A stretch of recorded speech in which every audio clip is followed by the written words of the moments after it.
Good morning students, welcome to my YouTube channel. आज हम लोग क्वाड्रेटिक इक्वेशन का जो एक्सरसाइज 4.2 है, ये 4.2 का कुछ सम रिमेनिंग है तुम लोगों का। तो ये 4.2 का रिमेनिंग सम इस वीडियो में हम लोग अभी डिस्कस करने वाले हैं। पिछले सेशन में मैंने 4.3 का जो रिमेनिंग सम था वो 4.3 का सम और 4.2 का 2 या 3 सम करवाए थे। ठीक है, आज 4.2 का जो रिमेनिंग सम्स है वो करके ये 4.2 हम लोग कंप्लीट कर लेंगे। ठीक है, तो देखो 4.2 का नंबर 1 तक हुआ था। ठीक है, हम लोग 2 नंबर से स्टार्ट करने वाले हैं। देखो 2 नंबर वाला सम क्या है।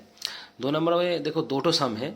ठीक है, पहला वाला क्या दिया है, पहला वाला सवाल है कि John and Jeevanti together have 45 marbles, both of them lost 5 marbles each and the product of the number of marbles they now have is 124। मतलब क्या हुआ, जॉन और जीवंती दोनों के पास 45 मार्बल्स थे। ठीक है, लेकिन दोनों ने क्या 5 ठो करके मार्बल मतलब गुम कर दिया। ठीक है, मतलब 5 ठो करके मार्बल दोनों ही ने गुम कर दिया, लॉस हो गया उसका। ठीक है, अभी दोनों के पास जितना मार्बल है उनका प्रोडक्ट है 124। मुझे निकालना है पहले दोनों के पास कितना मार्बल्स था हर एक के पास। ठीक है, तो देखो पहले हम लोग को सिर्फ ये पता है कि दोनों के पास कुल मिला के 45 मार्बल्स थे। अब किसके पास कौन कितना मार्बल थे ये मुझे पता नहीं है, तो हम लोग मान लेंगे कि जॉन के पास मान लो कि एक्स मार्बल्स है। तुम जीवंती को भी मान सकते हो कि जीवंती के पास एक्स मार्बल्स था। दोनों में से किसी एक को मुझे एक्स मान लेना है। तो दोनों के पास अगर 45 मार्बल्स कुल मिला के रहेगा और किसी एक के पास उनमें से एक्स मार्बल्स है तो दूसरे के पास क्या होगा, 45 माइनस एक्स रहेगा। ठीक है, क्योंकि दोनों के पास कुल मिला के 45 मार्बल्स है, उनमें से एक के पास मुझे मान लिए कि एक्स मार्बल्स है, तो दूसरे के पास क्या कितना मार्बल रहेगा, 45 माइनस एक्स रहेगा। यह बात समझ में आया। ठीक है, तो इसको पहले हम लोग लिख लेंगे। हम लोग मान लेंगे कि जॉन के पास पहले एक्स मार्बल था, तो लिखो let number of marbles number of marbles John have equals to x. मान लिया कि जॉन के पास पहले एक्स मार्बल्स था। ठीक है, मतलब जयंती के पास कितना होगा, therefore number of marbles Jayanti have 45 minus x.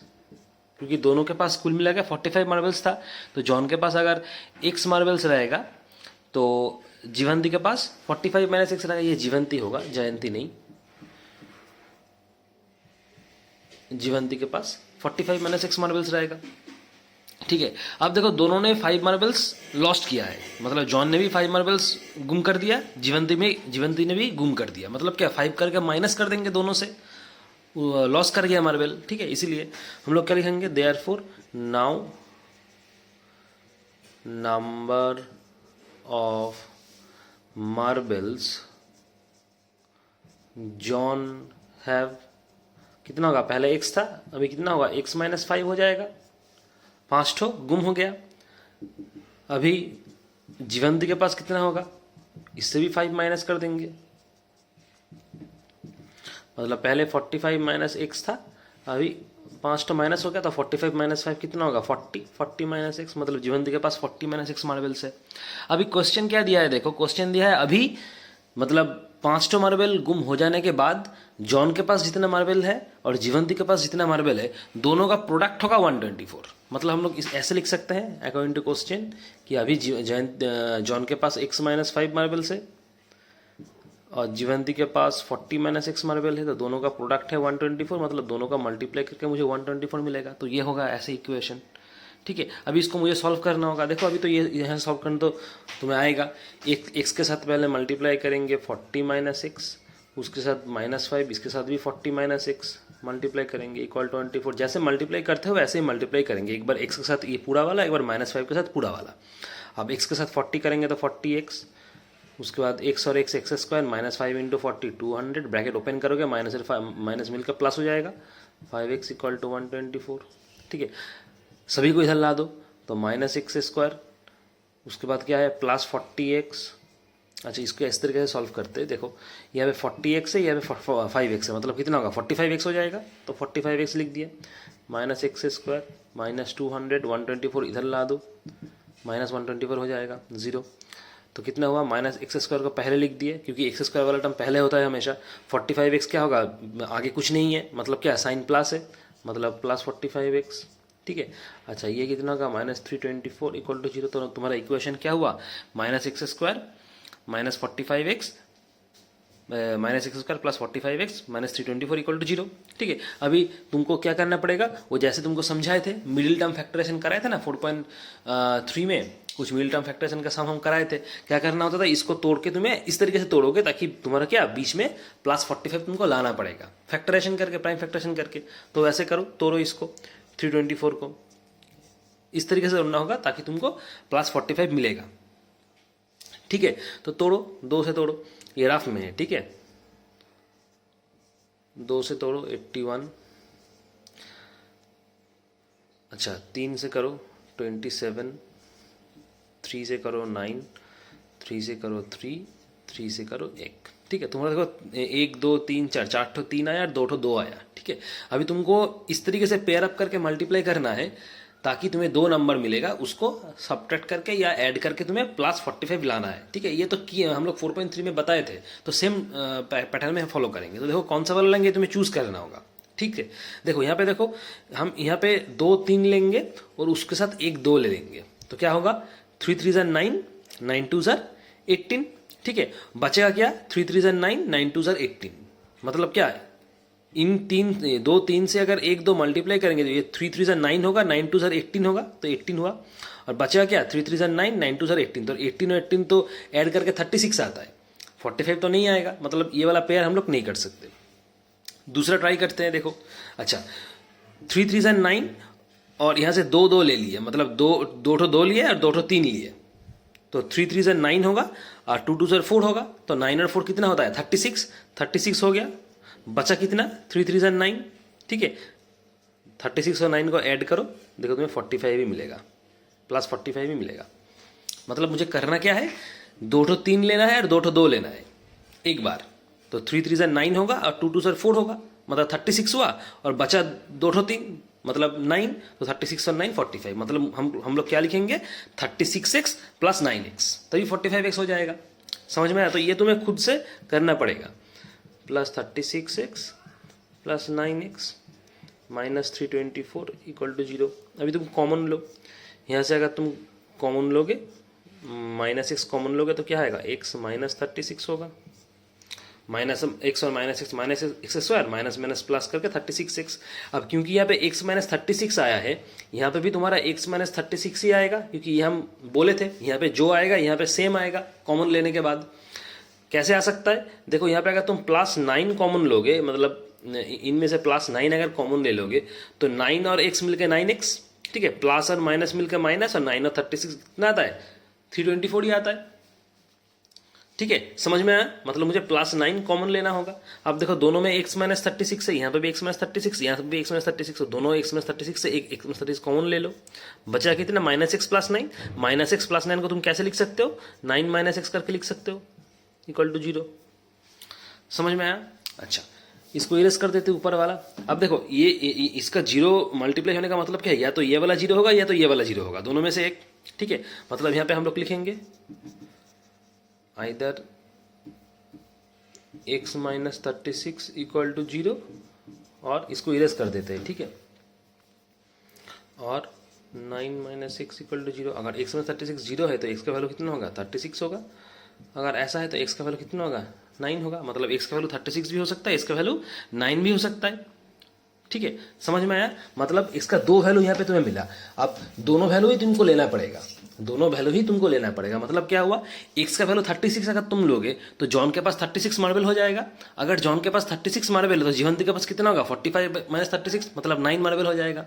हो गया। अभी अगर इसका वैल्यू तुम 9 लोगे, मतलब जॉन के पास अगर 9 मार्बल होगा तो जीवंती के पास कितना होगा, 45 - 9, मतलब 36 होगा। मतलब यहाँ पे तुम्हारा 2 ठो करके आंसर आएगा। समझ में आया। तुमको इस तरीके से लिखना पड़ेगा कि अगर x का वैल्यू 36 होगा, मतलब क्या, x क्या था, जॉन का मार्बल था ना। मतलब हम लोग क्या लिखेंगे, if John has 36 marbles, therefore Jeevanti have 45 minus 36,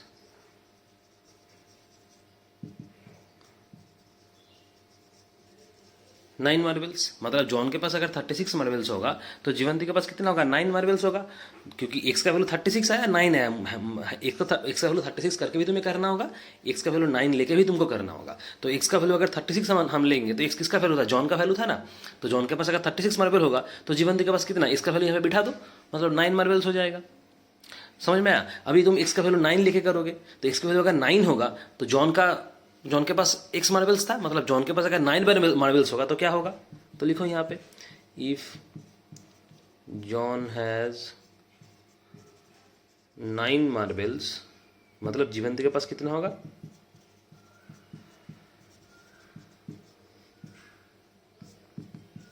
-45 minus 9 marbles equal to 36 marbles. समझ में आया? ठीक है, मतलब एक बार हम x का वैल्यू 36 लेके निकालेंगे, एक बार x का वैल्यू 9 लेके निकालेंगे। x क्या था? जॉन का मार्बल था, तो जॉन के पास अगर 36 मार्बल है, पहले x का वैल्यू 36 लिए थे इसीलिए, तो जीवंती के पास क्या होगा? 45 माइनस 6, x का वैल्यू बिठा दिए। अब x का वैल्यू तुम 9 लेके करो तो x तो जॉन का मार्बल था, तो अगर जॉन के पास 9 मार्बल होगा तो जीवंती के पास कितना होगा? इसका वैल्यू 9 बिठा दो तो आ जाएगा। मतलब दोनों वैल्यू लेके ही तुमको करना पड़ेगा ये सम। ये पहले वाला सम हो गया 2 के 1 नंबर वाला। ठीक है, 2 का 2 नंबर वाला तुम होमवर्क करोगे। ठीक है, क्योंकि 2 के अंदर 2 मैथ है, पहला वाला पार्ट हम करा दिए, दूसरा वाला पार्ट ये तुम्हारा होमवर्क रहेगा। ठीक है, चलो आगे बढ़ते हैं। अच्छा, सवाल नंबर 3। सवाल नंबर 3 देखो क्या है। सवाल नंबर 3 है, find 2 numbers whose sum is 27 and product is 122। दोनों नंबर निकालो जिसका सम 27 होगा और प्रोडक्ट 122 होगा।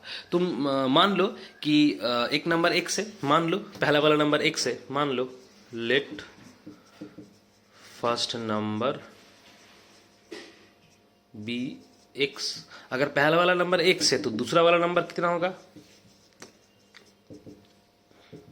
27 माइनस 6, क्योंकि देखो दोनों नंबर का सम तुमको 27 बोल दिया है ना, दोनों नंबर का सम 27 है। हम मान लिए कि उनमें से एक नंबर x है, तो दूसरा वाला नंबर क्या होगा? 27 माइनस 6 ही होगा। समझ में आया? अच्छा, तो देखो सवाल उसके बाद क्या दिया है कि दोनों नंबर का प्रोडक्ट है 182, मतलब एक नंबर x है, दूसरा नंबर 27 माइनस 6 है। तो क्या लिख सकते हैं? दोनों नंबर का प्रोडक्ट तुमको दे दिया कि 182 है, मतलब x 27 माइनस 6 इक्वल टू 182 लिख सकते हैं, क्योंकि एक नंबर x है और दूसरा नंबर 27 माइनस 6 है। अब दोनों का प्रोडक्ट तुमको दे दिया गया है 182 है, तो दोनों को हम मल्टीप्लाई कर दिए, प्रोडक्ट मतलब मल्टीप्लाई है। ठीक है, अब यहाँ से तुम इक्वेशन फॉर्म करो, x का 27 मल्टीप्लाई करो 27x, x का x मल्टीप्लाई करो तो क्या होगा? x स्क्वायर, 182 को इधर ला दो इक्वल टू 0। ठीक है, अब इसको थोड़ा अरेंज करो, क्योंकि एक्स स्क्वायर वाला टर्म पहले होता है, इसको पहले कर दिए। एक्स वाला जो टर्म है वो बीच में होता है, तो इसको बीच में कर देंगे। ठीक है, इसको थोड़ा तुम्हें अरेंज करना होगा। अब जैसे नॉर्मल करते इसको तुमको प्राइम फैक्टरेशन करके तोड़ के प्लस 27 लाना है, तो 182 को तोड़ो, 2 से तोड़ो पहले, उसके बाद 7 से। देखो यहाँ पे 2 7 और 13 है, इसको तुमको कैसे भी करके मल्टीप्लाई करके या एडिशन करके सब्ट्रैक्शन करके कुछ भी करके तुम्हें प्लस 27 लाना होगा। ठीक है, कैसे करोगे? 2 और 7 को मल्टीप्लाई कर दो, 2 और 7 को मल्टीप्लाई करो तो कितना आएगा? 14 आएगा, और यहाँ पे एक 13 है, तो 14 और 13 को ऐड कर दो, देखो तुम्हें 27 ही आएगा, प्लस 27 ही आएगा। ठीक है, तो करो, मतलब हम लोग क्या लिख सकते हैं यहाँ पे? 27x की जगह plus 14x plus 13x minus 182 equal to 0। समझ में आया? 2 और 7 को मल्टीप्लाई किए तो 14 मिला, और यहाँ पे देखो 13 है, तो 14 और 13 को जोड़ दोगे तुम्हें प्लस 27 ही मिलेगा। मतलब 27 के जगह हम क्या लिख सकते हैं? Plus 14x plus 13x। समझ में आ रहा है? अब इनमें से तुम कॉमन ले लो, x minus x square common ले लोगे तो यहाँ पे क्या आएगा? x माइनस 14 आएगा। देखो मैच करो, सेम हो गया। अब क्योंकि यहाँ पे x माइनस 14 है, तो इन दोनों में से कॉमन लेके भी तुमको x माइनस 14 ही लाना पड़ेगा, आएगा ही आएगा। समझ में आ रहा है? मतलब यहाँ पे हम लोग क्या कॉमन ले लेंगे? 13 और 182 से हम 13 को कॉमन ले लेंगे।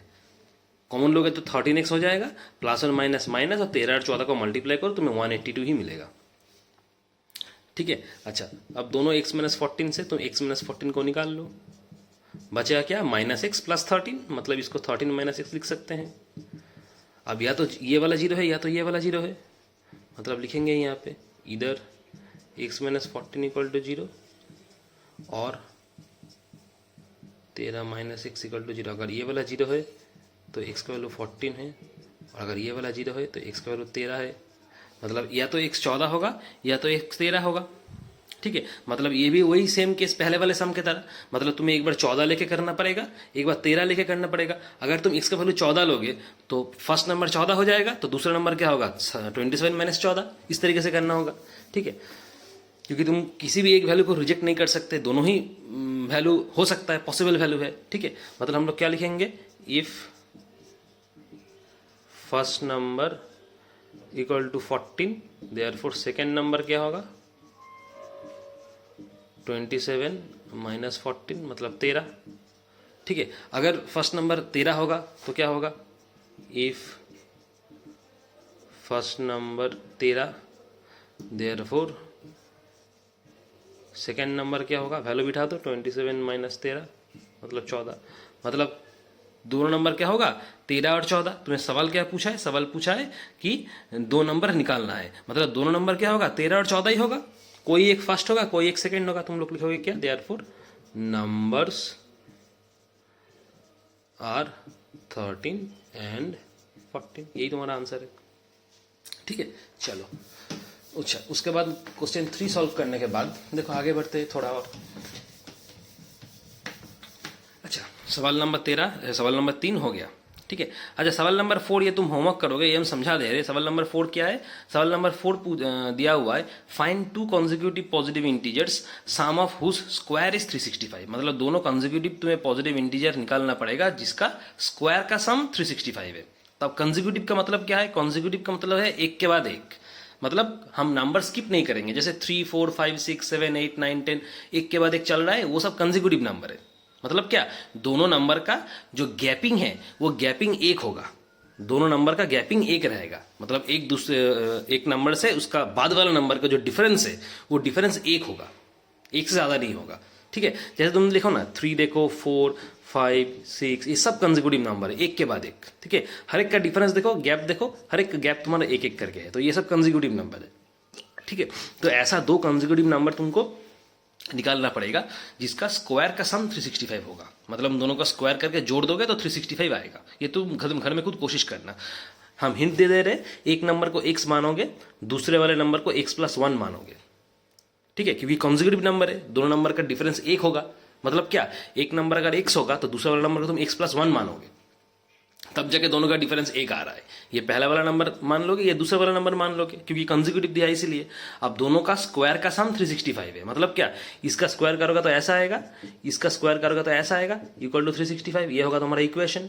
यहां से तुम सॉल्व करके एक और दोनों नंबर निकाल लोगे। ठीक है, तो ये हम बता दिए, ये तुम खुद करोगे।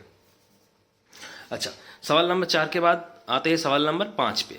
देखो सवाल नंबर 5 क्या है, द ऑल्टीट्यूड, ऑल्टीट्यूड मतलब क्या है, हाइट है। ऑल्टीट्यूड मतलब height.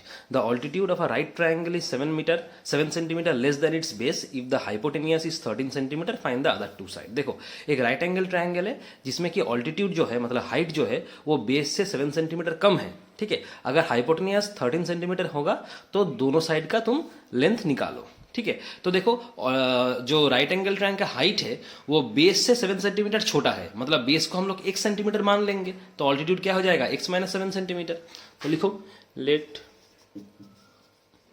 Base of the triangle equal to 1 centimetre, मतलब ऑल्टीट्यूड क्या होगा x - 7 सेंटीमीटर। ठीक है, अच्छा हाइपोटेनियस दे दिया है 13 सेंटीमीटर, ये दे दिया है, हाइपोटेनियस दे दिया है 13 सेंटीमीटर, ये गिवन है। ठीक है, अब राइट एंगल ट्रायंगल का हाइपोटेनियस, बेस और ऑल्टीट्यूड में एक रिलेशन है, यह पता है हम लोगों को, जिसको हम लोग पाइथागोरस थ्योरम बोलते थे। वो रिलेशन क्या था, hypotenuse square equals to height square plus base square. ये मालूम है हम लोगों को, उस इक्वेशन में हम लोग क्या बिठा देंगे। तो देखो हम लोग क्या लिखेंगे, फ्रॉम पाइथागोरस थ्योरम, ये थ्योरम अप्लाई कर देंगे। पाइथागोरस थ्योरम क्या था, हाइपोटेनियस का स्क्वायर इक्वल्स टू हाइट का स्क्वायर प्लस बेस का स्क्वायर। तो हाइपोटेनियस तो 13 है, तो हाइपोटेनियस का स्क्वायर 13 का square, height square plus base square. Height मतलब तो ऑल्टीट्यूड है, तो हाइट का स्क्वायर प्लस बेस, बेस तो x है तो बेस का स्क्वायर हो गया। अब इसको सॉल्व करो, 13 स्क्वायर मतलब 169। अब ये वाला देखो a - b होल स्क्वायर का फॉर्मूला लगेगा। ठीक है। A minus b whole square का फॉर्मूला क्या है, a square minus 2ab plus b square, ये a minus b whole square का फॉर्मूला है, ठीक है। तो यहाँ पे x माइनस 7 मतलब x माइनस 7 का स्क्वायर। अब तुम इसके साथ ये वाला कंपेयर करो, तुम्हें a वैल्यू क्या आएगा, a का वैल्यू x होगा, b का वैल्यू 7 होगा, उस a और b का वैल्यू को यहाँ पे बिठा दोगे, समझ में आया। तो a का वैल्यू क्या होगा, x होगा, b का वैल्यू 7 होगा, मतलब x square minus 2ab 2 into a into b plus b square plus यहाँ पे एक्स स्क्वायर है, तो 169 इक्वल टू क्या होगा, x square minus 14x plus 49 plus x square. अच्छा 169 इक्वल टू एक्स स्क्वायर और एक्स स्क्वायर मिलकर 2x स्क्वायर बन जाएगा प्लस 49, ठीक है। सबको इधर ला दो तो क्या होगा, 2x square minus 14x plus 49 minus 169 equal to 0, ठीक है। अच्छा तो क्या होगा, 2x square minus 14x minus 120 equal to 0, ऐसा आएगा, ठीक है। अच्छा अब देखो इसको और छोटा कर लेते हैं, कैसे छोटा करें, देखो हर एक से 2 तुम कॉमन ले लो, तो क्या होगा, x square minus 7x minus 60, छोटा कर दिया और, ठीक है। अच्छा ये वाला क्या होगा, देखो 2 हम लोग क्या उधर साइड चेंज कर देंगे, तो साइड चेंज कर देंगे तो क्या, 2 उधर जाके डिवाइड हो जाएगा, डिवाइड हो जाएगा तो क्या, 0 डिवीजन 2 मतलब 0 हो जाएगा, मतलब हम लोग लिखेंगे x square minus 7x minus 60 equal to 0। ये समझ में आया, क्योंकि 2 को तुम तो उधर साइड चेंज कर दोगे ना, तो 2 को जब तुम साइड में उधर कर दोगे, साइड चेंज कर दोगे, तो 2 उधर जगह क्या हो जाएगा, डिवाइड हो जाएगा, मतलब 0 डिवीजन 2 होगा, पहले से यहाँ पे 0 था तो 0 डिवीजन 2 तो 0 ही होता है, तो यहाँ पे 0 लिख दिए। अब इस यहाँ पे 60 को तुमको प्राइम फैक्टराइजेशन करके तोड़ के बीच में माइनस 7 लाना होगा, कैसे भी करके, ठीक है। अच्छा तो देखो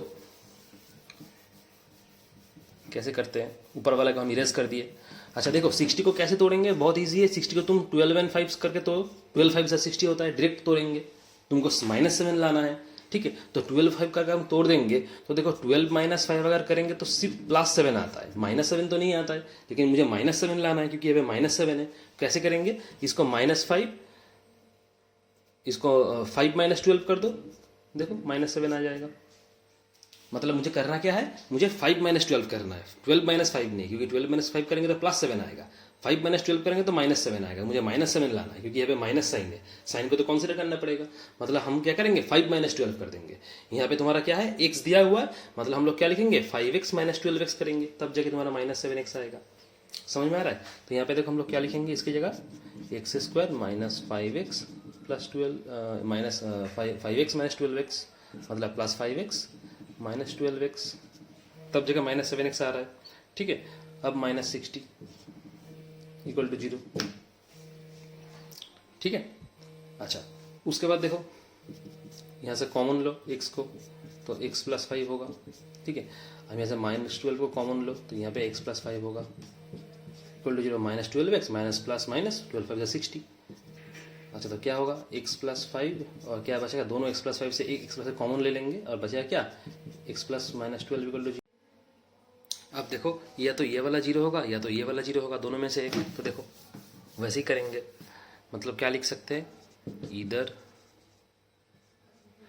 x प्लस 5 इक्वल्स टू 0 और x माइनस 12 इक्वल टू 0। अगर x प्लस 5 0 है तो x का वैल्यू तुम्हारा क्या होगा, माइनस 5 हो जाएगा, और अगर ये 0 है तो x का वैल्यू 12 हो जाएगा, ठीक है। मतलब x का वैल्यू या तो माइनस 5 आ रहा है या तो 12 आ रहा है। अब देखो ये जो x इक्वल टू माइनस 5 है ना, इसका वैल्यू तुम नहीं ले सकते, ये जो माइनस 5 है इसका वैल्यू तुम नहीं ले सकते, क्योंकि x क्या था, x था तुम्हारा ट्राइंगल का बेस, मतलब एक साइड था ना, तो x का साइड कभी भी नेगेटिव नहीं होता है, ठीक है।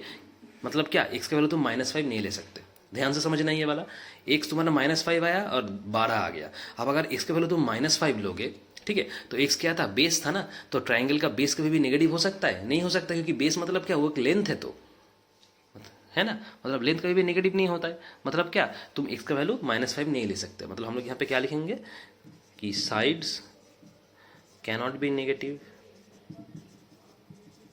साइड्स कभी भी नेगेटिव नहीं होता है, मतलब क्या होगा, x का वैल्यू तुमको 12 लेना होगा, क्योंकि यही पॉजिटिव वैल्यू है, माइनस 5 तो नेगेटिव वैल्यू था, मतलब x तुमको सिर्फ 12 लेना होगा, 5 तुम माइनस 5 तुम नहीं ले सकते। मतलब x अगर 12 होगा मतलब बेस तुम्हारा 12 आ जाएगा ट्राइंगल का, क्योंकि x तो बेस था, मतलब क्या लिखोगे, therefore base of triangle equal to 12 centimetre. अगर बेस 12 सेंटीमीटर होगा तो ऑल्टीट्यूड क्या होगा, x का वैल्यू यहाँ पे तुम 12 बिठा दो तो ऑल्टीट्यूड आ जाएगा, therefore altitude of triangle equal to 12 minus 5 centimetre मतलब 7 सेंटीमीटर। ये हो जाएगा तुम्हारा आंसर। आ गया दोनों साइड, हाइपोटेनस तो दिया हुआ था, बेस और ऑल्टीट्यूड निकालना था। तो बेस आ गया तुम्हारा 12 सेंटीमीटर, ठीक है, और ऑल्टीट्यूड आ गया तुम्हारा कितना 5 सेंटीमीटर।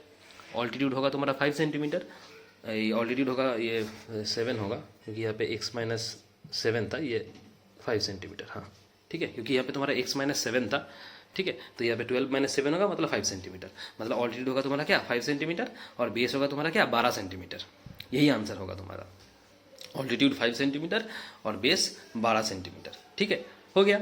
अच्छा लास्ट वाला सम 6 नंबर वाला, ये हम समझा दे रहे, तुम होमवर्क करोगे ये वाला, हम तुमको समझा दे रहे कि सम है क्या, ठीक है। देखो सम नंबर 6 नंबर वाला सवाल क्या है, a cottage industry produces a certain number of pottery articles in a day. It was observed on a particular day that the cost of production of each article in rupees was 3 more than twice the number of articles produced on that day. अच्छा, तो ये जो line है इसी को समझना पड़ेगा, इसी लाइन से बाकी सम होगा। तुम्हें दिया है क्या, और एक बार पढ़ो लाइन को। It was observed on a particular day that the cost of production of each article, मतलब ये देखा गया है कोई भी एक पर्टिकुलर दिन में जितना मतलब प्रोडक्शन हो रहा है, मतलब जितना पैसा का प्रोडक्शन हो रहा है वो कितना है 3 more than twice the number of article produced on that day. मतलब उस पर्टिकुलर दिन में जितना आर्टिकल्स प्रोड्यूस हो रहा है, मतलब नंबर ऑफ आर्टिकल जितना प्रोड्यूस हो रहा है उसका दुगने से 3 ज्यादा होगा उस पर्टिकुलर दिन में कितना पैसा उसने कमाया है। ये है इसका मीनिंग। मतलब तुम करोगे क्या, तुम मान लोगे कि number of article produced on that day equal to x. Number of article कितना प्रोड्यूस हो रहा है पर्टिकुलर डे में, एक्स प्रोड्यूस हो रहा है, नंबर ऑफ आर्टिकल प्रोड्यूस तुम एक्स मान लोगे, उसका दुगना करोगे तो कितना होगा 2x होगा, दुगने से 3 ज्यादा है मतलब क्या 2x प्लस 3 होगा, ठीक है। मतलब प्रोडक्शन का कॉस्ट कितना होगा हर एक आर्टिकल का 2x प्लस 3 होगा, क्योंकि वही तो दिया हुआ है ना कि हर एक आर्टिकल का कॉस्ट कितना होगा, जितना नंबर ऑफ आर्टिकल प्रोड्यूस हुआ है उससे दुगने से 3 ज्यादा। तो तुम मान लोगे कि कितना आर्टिकल प्रोड्यूस हुआ है, नंबर ऑफ आर्टिकल कितना प्रोड्यूस हुआ है, एक्स प्रोड्यूस हुआ है, उसका दुगना मतलब 2x, दुगने से 3 ज्यादा मतलब 2x प्लस 3, मतलब हर एक आर्टिकल का कॉस्ट होगा क्या 2x प्लस 3। मिल गया तुम्हें 2 ठो, अभी तुम बाकी यहां से सॉल्व करोगे। समझ में आया? तो ये है तुम्हारा लास्ट, ये हम हिंट दे दिया कैसे करना है। अगर नहीं होगा तो मुझे बताना कि नहीं हुआ है, हम सॉल्व कर देंगे, नेक्स्ट वीडियो में हम सॉल्व कर देंगे, लेकिन मुझे बताना, ठीक है। तो चलो हो गया, 4.2 भी सॉल्व हो गया, ठीक है। अभी हम लोग का 4.1 भी हो गया, क्वाड्रेटिक इक्वेशन का 4.2 आज फिनिश है, 4.3 भी तो फिनिश कर दिए हम। तो सिर्फ एक ही एक्सरसाइज बचा 4.4, तो भी ये चैप्टर खत्म। 4.4 हम लोग नेक्स्ट वीडियो में डिस्कस करके कंप्लीट कर देंगे, तो ये चैप्टर खत्म हो जाएगा, ठीक है। चलो थैंक यू।